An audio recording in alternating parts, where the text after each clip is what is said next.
Trump exonerates Assange. He's free to come to America, by Sean for yournewswire.com. President Trump has cleared the path for WikiLeaks founder Julian Assange to enter the United States without fear of arrest or deportation. The exoneration comes after days of unexpected and unusual developments surrounding Assange. On Tuesday, WikiLeaks posted a tweet announcing that the U.S. government had finally ended its 8-year-long grand jury proceedings against WikiLeaks, proceedings which were initiated by the Obama administration. U.S. government on why it was decided to close its 8-year-long grand jury proceedings against WikiLeaks, expanded in 2017 to cover our series on the CIA. Wait, what? Infowars.com reports the WikiLeaks tweet referenced a State Department press conference held that day, January 2nd, in which the State Department spokesperson, Heather Nauert, made a strong statement regarding freedom of speech that was couched in a reference to Iran. We support a freedom of the press when a nation clamps down on social media. We ask the question, what are you afraid of? We support the people of #Iran, and we support their voices being heard. The WikiLeaks tweet confirmed the State Department's reference to freedom of speech in Iran was a coded communication intended to extend the umbrella of free speech and press rights to WikiLeaks, in a clear reversal of the policy in which both CIA Director Mike Pompeo and Attorney General Sessions have argued that arresting Julian Assange is a priority. It is not clear that Assange has violated national security laws, even if it can be shown he published U.S. national security classified documents. Specifically, Nauert said the following: we support a freedom of the press here in the United States. We support the right of voices to be heard, and when a nation clamps down on social media or websites or Google or news sites, we ask the question, what are you afraid of? What are you afraid of? We support the Iranian people and we support their voices being heard. Trump's attorney argue Assange's First Amendment right to publish.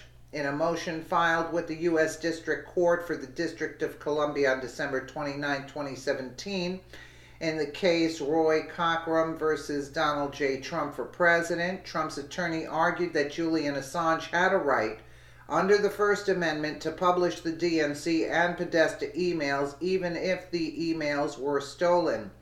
The case was orchestrated by Project Democracy, a group run by former attorneys for the Obama administration, arguing that then former Trump campaign advisor Roger Stone had conspired with the Russians to publish the DNC and Podesta emails. In a 32-page motion defending the Trump campaign, Michael A. Carvin of the Jones Day law firm and attorney of record representing President Trump, argued that the Trump campaign, and by inference Julian Assange at WikiLeaks, could not be held liable under the First Amendment for a disclosure of stolen information if the information published involves a matter of public interest and the speaker was not involved in the theft.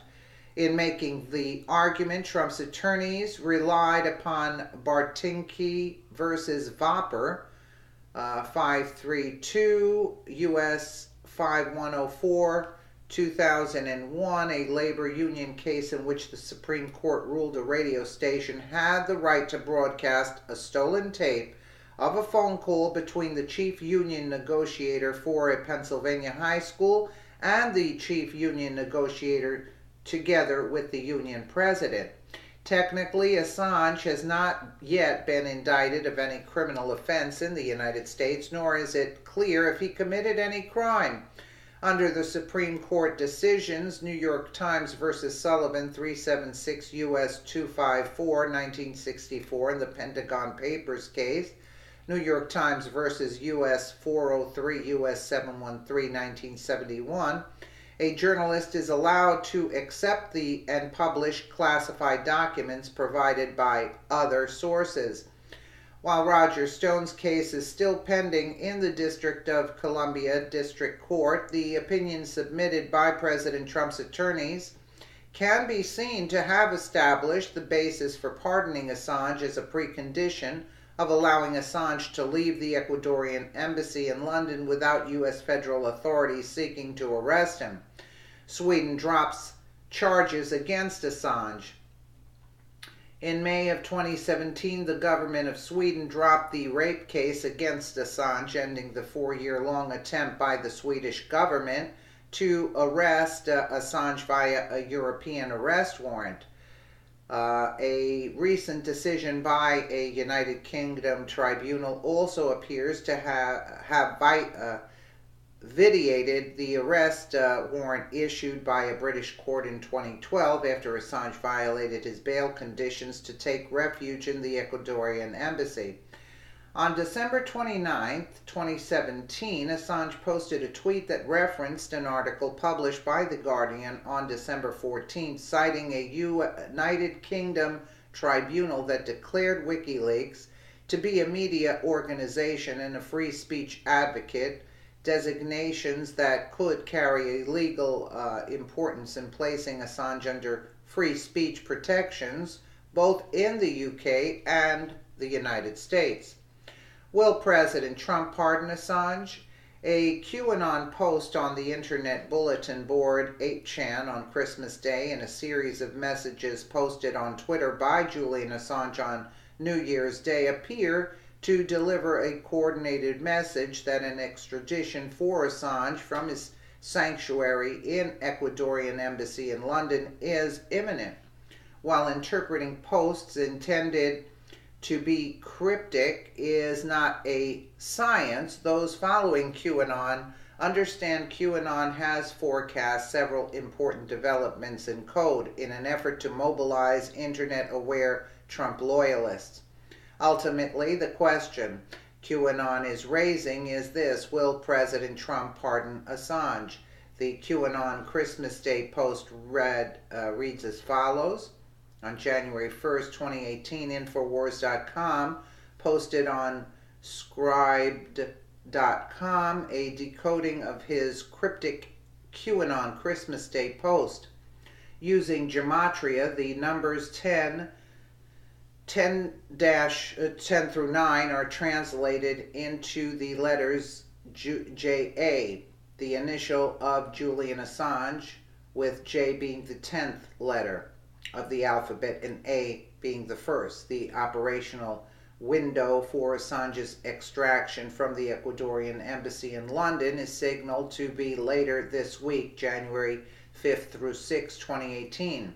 That Assange will be extracted with the blessings of the Trump administration is suggested by the designation F Delta C, referencing a federal detention center of undetermined location. That the location is outside the United States is suggested by the Delta, quote, designation. December 25th to the 26th references Emmanuel Lutz's famous painting depicting George Washington's historic crossing the Delaware River on Christmas night in 1776, with painting posted in sync on the Internet Bulletin Board 8chan by both QAnon and by the U.S. Department of Defense on December 25, 2017.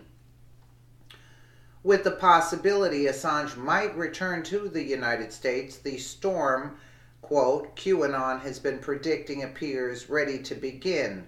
QAnon's reference is secured, quote, suggests the path for Assange to return to the United States has been secured at the highest level of the U.S. government with the knowledge and approval of President Trump.